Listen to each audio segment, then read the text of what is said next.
looking at somebody else who is very feminine, it might be easy for us to think that they might be a perfect person.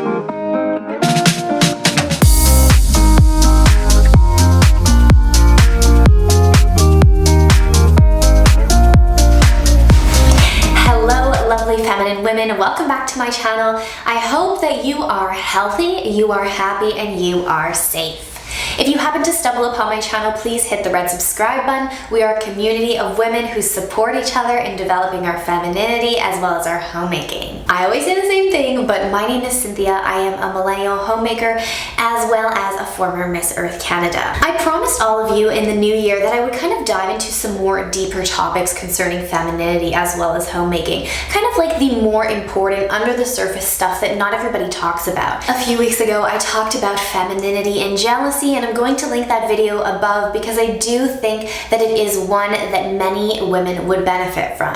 And today we are going to talk about femininity and social media, femininity and technology. Technology is a wonderful thing because it helps connect us to other people in the world. It helps make jobs easier. It helps make the world go round, and I am so thankful for it. But at the same time, there are so many pitfalls, there are so many traps that can kind of hinder us in developing our femininity. So without further ado, I'm going to list you some tips that I kind of caution you when you are using social media as well as technology. The first point is a very important point, and I usually put my most important topics at the end, but for the sake of what it is and for the sake of the fact that certain people come on my channel and only watch a portion of my video, I'm going to put it at the beginning. Please refrain from cyberbullying other women. Please refrain from being overly critical online. Now, I'm all for having your own opinion. I myself on this channel, I basically tell you my opinion. But being overly critical of other people immediately brings you out of your feminine because it doesn't allow you to learn something from another person. It doesn't allow you to extend grace to the other person, and it doesn't allow you the opportunity to listen to perhaps something that they might say or form a connection. In addition, when you are overly critical of somebody else, you are immediately brought out of your feminine and you are brought into a more negative place. In that negative place, it doesn't allow you to concentrate on your feminine qualities, but it really causes you to kind of hold on to negative emotions that you might feel towards other people. I've also noticed kind of this trend of young women coming online and criticizing other women or criticizing other people in general, and it really makes me sad.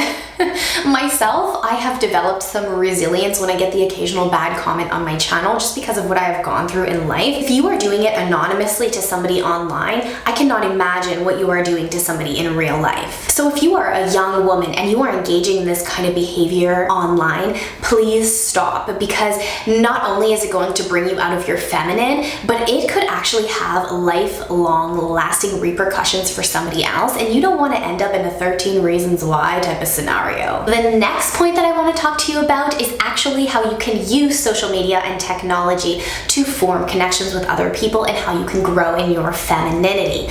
When we learn about anything, I used to be a science major. When you are looking to validate a point, you do not just concentrate on one source. You explore many different sources. There are now so many femininity YouTubers, bloggers, Instagrammers, hopefully soon more TikTokers. I'm on there. You can add me. I will try to follow you back. And I'm hoping that soon we can say the same for homemaking. Exercising and developing your femininity requires a sense of community. Women are kind of like the backbone of community and relationship building. For many of us, there are not similar people in our communities in real life. So we take to the online world, and I think that that can be so powerful because there is something so powerful about saying, hey, you over there, we have the same life. Do you want to be friends? I know myself, I have met so many of you wonderful women online, and there has been some kind of like pushback towards creating this YouTube channel, of course, but at the end of the day, it's your kind messages that I open my social media to that really helps me understand that we are striving towards something bigger than ourselves. This might also be because I have an INFJ personality type,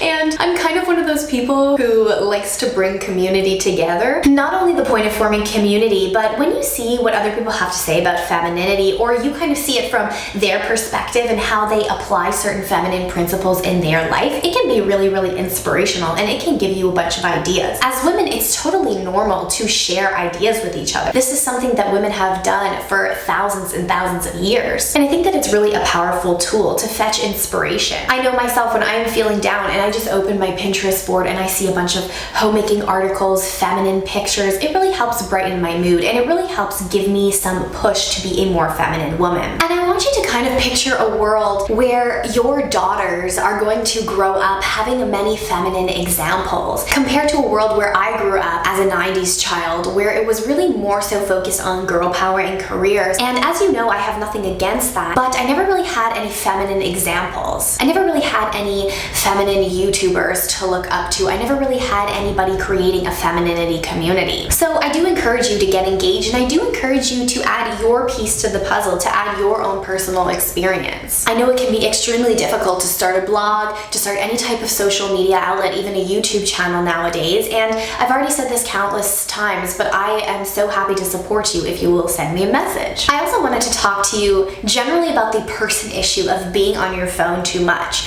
When you are on your phone too much and too much engaged in that social media online world, you don't give yourself the time to develop in your femininity. You don't give yourself the time to connect with nature, to connect with people in real life. You don't give yourself the time to reflect alone. But I just wanted to encourage you to give yourself actual time blocks of when you are going on social media. You all know, if you have commented on my channel, if you have been a subscriber for a while, I do like to get back to a lot of your comments, but I do so kind of all at one time in a chunk of time over several days. The thing is that it's so important for me to kind of recharge, to kind of remind myself of what femininity means for me in my everyday life. I do this personally by actually taking care of my home, tending to my homemaking. And I also do this by going outside and actually connecting to nature. I love to go on walks. I also like to go on long drives. It really just helps refresh my mind. These are also those opportunities where you might get some ideas that pop into your head that you wouldn't be able to do so if you had the distraction of social media.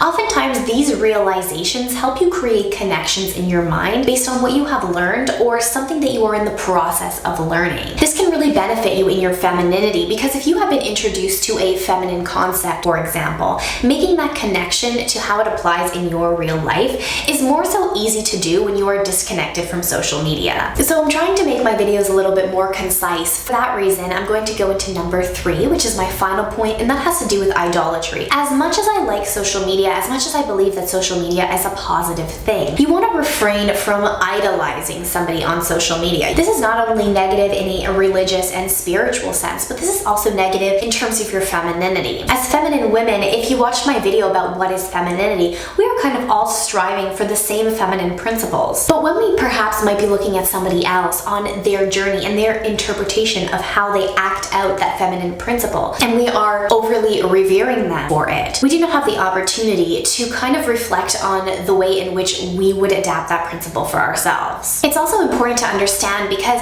femininity, being a feminine woman, does not mean that you are necessarily perfect. Even if you have adapted many of the feminine characteristics in your life, this does not mean that you are a perfect person. So when we're looking at somebody else who is very feminine, it might be easy for us to think that they might be a perfect person. However, their sin and their femininity are not things that are attached. It also brings us to a dangerous point, because if we don't understand that other people on social media are flawed in their own way, then we might be naive to negative influences or mistakes that might occur. We might also kind of fall into the pitfall of thinking that perhaps what that person has, or where that person lives, or perhaps what that person does is what makes them exactly feminine. Those are all the thoughts that I have for you today on this topic. I would love to know your thoughts in the comment section down below.